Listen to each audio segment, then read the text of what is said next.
गांव का नाम था चिरागपुर। एक शांत सा गांव जहां दिन में सब नॉर्मल लगता था, लेकिन रात को ये गांव अपना असली चेहरा दिखाता था। और इसी गांव में रहते थे दो मशहूर बुर्बक थे, गप्पू और लल्लू।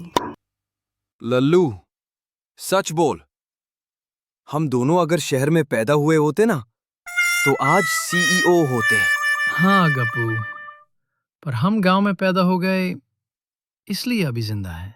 गप्पू और लल्लू का एक ही सपना था, बिना काम किए अमीर बनना। और इसी चक्कर में उनका दिमाग हमेशा गलत जगह चलता था। एक दिन शाम के वक्त गांव के पुराने बाजार के पास दोनों घूम रहे थे। आज मेरा मूड कह रहा है कुछ तो होने वाला है। जब भी तेरा मूड ऐसा होता है किसी न किसी की धुलाई होती है।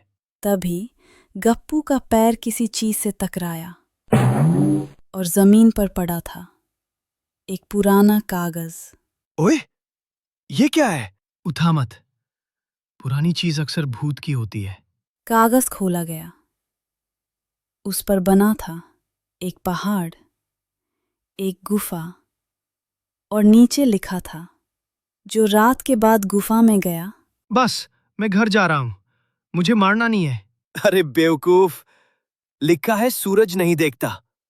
मर जाता लिखा होता तो समझ आता। गप्पू के लिए ये वार्निंग नहीं, इनविटेशन था। और लल्लू के लिए मजबूरी। उस रात दोनों चुपचाप पहाड़ी की तरफ निकल पड़े। रात ज्यादा अंधेरी थी और माहौल भी डरावना था। गप्पू, लग रहा है पेड़ भी हमें देख रहे हैं। रिलैक्स, पेड़ को चश्मा नहीं लगा।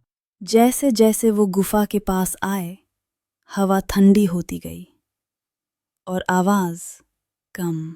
इतनी शांति अच्छी नहीं होती। हाँ, यहाँ कुछ गड़बड़ है। गुफा के अंदर कदम रखते ही उनके पीछे से पत्थर खिसकने की आवाज आई। दरवाजा बंद हो गया। लगता है गुफा ने हमको अंदर बुला के गेट लॉक कर दिया। अंदर पूरा अंधेरा था और तभी एक आवाज गूंगी। दो लोग आए हैं, एक हंसी लेके, एक ललच लेके, पर जाएंगे सच लेके। गप्पू, इस गुफा को हम पसंद आ गए हैं। हाँ, पर मुझे बिल्कुल पसंद नहीं आ रही। क्या करूं? और तभी गुफा के बीच जमीन धीरे धीरे खुलने लगी।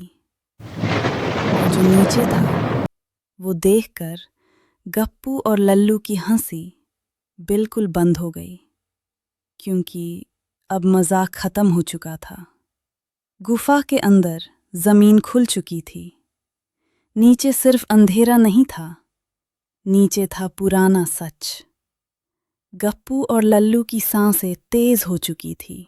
गप्पू, मैंने बोला था ना, आज सुबह उठ के गोबर ही उठाना चाहिए था। चुप रह। अगर गुफा को पता चल गया हम डर रहे हैं तो ये और डर आएगी। जमीन के नीचे से एक सीढ़ी ऊपर आई और साथ ही दीवार पर माशाल अपने आप जल उठी। अरे माँ कसम, यहाँ बिजली भी नहीं, फिर ये लाइट कौन जलाया? माशाल की रोशनी में उन्होंने देखा, गुफा के अंदर पूरा एक कमरा था और कमरे के बीच एक पुरानी मूर्ति। ये मूर्ति तो हमारे गांव के मंदिर वाली मूर्ति जैसी लग रही है। मतलब मंदिर का भगवान गुफा में रह रहा है? तभी पीछे से एक आवाज आई, बुढ़ी, भरी और थकी हुई। भगवान नहीं, सच यहाँ बंद है। अरे, बुद्धा कब आया? लल्लू, अगर ये भूत होता अभी तक गाली दे चुका होता। वो बुद्धा धीरे धीरे आगे आया। उसकी आंखों में डर नहीं, गुस्सा था। तुम दोनों गांव के हो ना? यहाँ क्यों आए हो दोनों? हाँ बाबा, पर हम सिर्फ घूमने आए थे, पिकनिक टाइप। और हम बिना खा खाए आए हैं। बुद्धे के चेहरे पर हल्की सी मुस्कान आई। पर वो मुस्कान खतरनाक थी। इसी भूख ने तुम्हारे गांव को अंधा बनाया। बुद्धा ने मूर्ति की तरफ इशारा किया और बोला, इस मूर्ति को लोग भगवान मानते हैं, पर सच ये है, इसके पीछे से ही गांव चलाया जाता है।